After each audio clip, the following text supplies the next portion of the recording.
आज से 42 साल पहले शुरू हुई वॉयेजर की यात्रा आज भी जारी है। अंतरिक्ष की गहराइयों में खो चुका ये अंतरिक्ष यान जिसने की हुई खोज को हम कभी नहीं भुला सकते। वॉयेजर 2 एक अमेरिकी मानव रहित अंतरिक्ष यान है। इस अंतरिक्ष यान की मदद से हमने सौर मंडल के कई ग्रहों को करीब से देखा। आज ये अंतरिक्ष यान सौर मंडल की रहस्यमय दुनिया में खोज कर रहा है।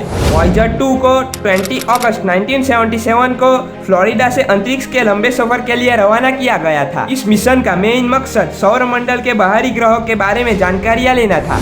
ये अंतरिक्ष यान पूरी तरह से वॉयेजर 1 की तरह ही था, लेकिन इसका यात्रा पथ वॉयेजर 1 से अलग था और थोड़ा स्लो भी था। इसको स्लो रखने की वजह सौर मंडल में बाहरी ग्रह यूरेनस और नेपच्यून थे। इस अंतरिक्ष यान की यात्रा के दौरान जब इसके रास्ते में शनि ग्रह आया तो इसकी ग्रेविटी के कारण इसने अपनी यात्रा को यूरेनस की तरफ मोड़ दिया। करीब 2 साल की लंबी यात्रा के बाद ये अंतरिक्ष यान 9 जुलाई 1979 को जुपिटर के काफी नजदीक पहुंचा और उसने वहां जुपिटर के कुछ वलयों की खोज की। वैज्ञानिक कई सालों से जुपिटर को दूरबीन से स्टडी कर रहे थे, लेकिन वॉयेजर 2 ने इस ग्रह की कई आश्चर्यजनक तस्वीरें पहुंचाई। जुपिटर के पास से गुजरते हुए इस यान ने वहां की 17,000 तस्वीरों को कैद किया।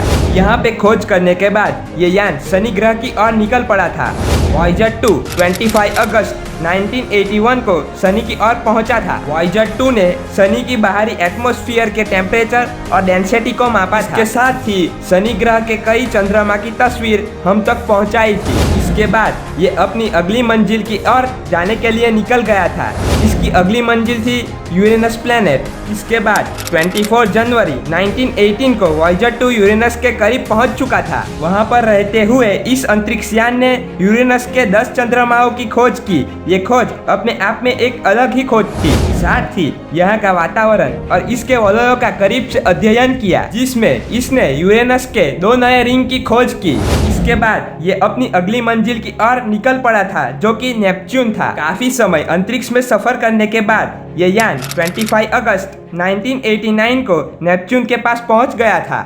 धरती से ली गई अब तक की तस्वीरों में नेपच्यून बहुत धुंधला और छोटा नजर आ रहा था, पर जब इसे पास से देखा गया तब एक नई चीज सामने आई। वॉयेजर 2 ने नेपच्यून प्लेनेट पर गुरु ग्रह के विशाल लाल धब्बे के जैसा विशाल लाल धब्बा देखा। पहले इसे बादल समझा जाता था, लेकिन असल में ये बादलों में एक बड़ा सा छेद है। इसके बाद वॉयेजर 2 ने नेपच्यून का मून टाइटन का भी अध्ययन किया। अब इस अंतरिक्ष यान का ग्रहों की स्टडी का अभियान पूरा हो चुका था और अब ये मुसाफिर काले अंतरिक्ष की ओर चल पड़ा था। सौर मंडल की अंतिम स्टडी के वक्त इस यान के 11 उपकरण वर्किंग में थे, लेकिन आज केवल 4 ही उपकरण चालू हैं।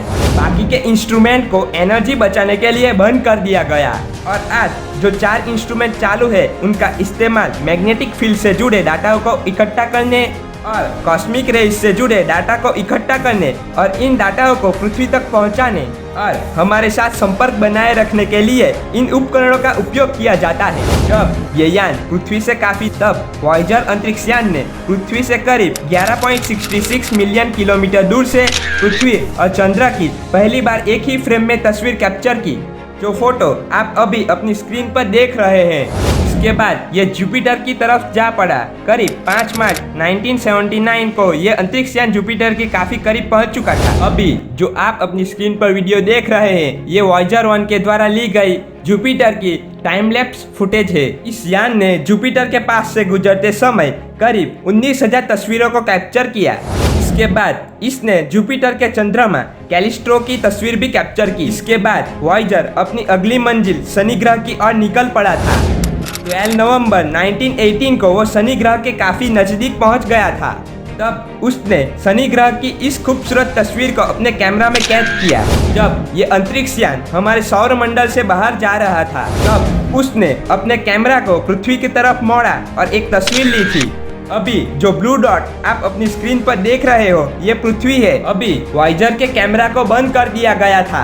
आपको आज का वीडियो कैसा लगा वो कमेंट में जरूर लिखकर बताएं। अगर आप हमारी चैनल पर नए हैं तो चैनल को सब्सक्राइब करें, साथ में बेल आइकन को दबाएं ताकि नए वीडियो के अपडेट्स आप तक पहुंचते रहे।